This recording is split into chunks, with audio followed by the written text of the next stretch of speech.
I have a very different version of events. In the latest chapter of the SNC-Lavalin affair, the Prime Minister's former Principal Secretary, Gerald Butts, took center stage today, testifying at the Justice Committee.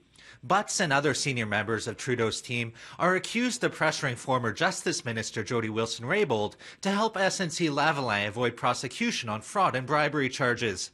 Butts says he wasn't trying to pressure the former Justice Minister, rather make sure she had all the facts. When you boil it all down, all we ever asked the Attorney General to do was to consider a second opinion.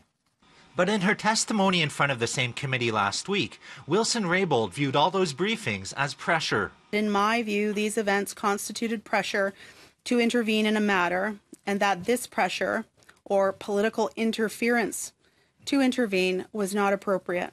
Today, Butts tried to clear the air. He said this was an important issue because thousands of jobs were at risk, and the fact that this was the first time the deferred prosecution agreement would be used. But he says everyone knew the decision was Wilson-Raybould's to make. At no time did the Prime Minister or anyone in the government direct or ask the Attorney General to negotiate a remediation agreement.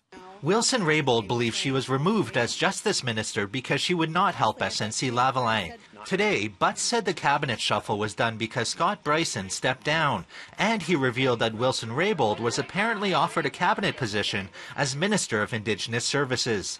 Then Minister Wilson-Raybould did something I didn't expect. I had never seen anyone do it before in 13 shuffles over many years. The former Attorney General turned down a cabinet portfolio. She said she couldn't do it for the reason that she had spent her life opposed to the Indian Act. Despite the testimony, the opposition is still frustrated and want to hear from Wilson-Raybould again. But Liberal members shot the motion down.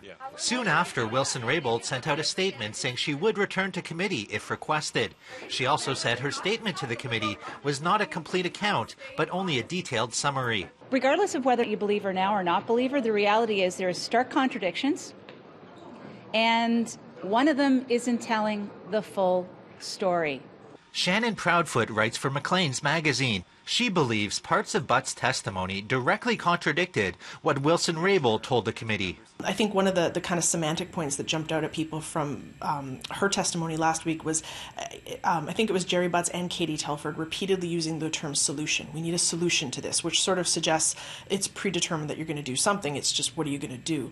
He flatly denied that. He said, I wouldn't have used that term. It just doesn't sound like me. Proudfoot believes Butts offered alternative interpretations, but still left some questions unanswered. So there's certainly elements of it that are open to interpretation and kind of muddied now, but there's others that still, there are unanswered questions that Jody Wilson-Raybould raised last week that were not answered today.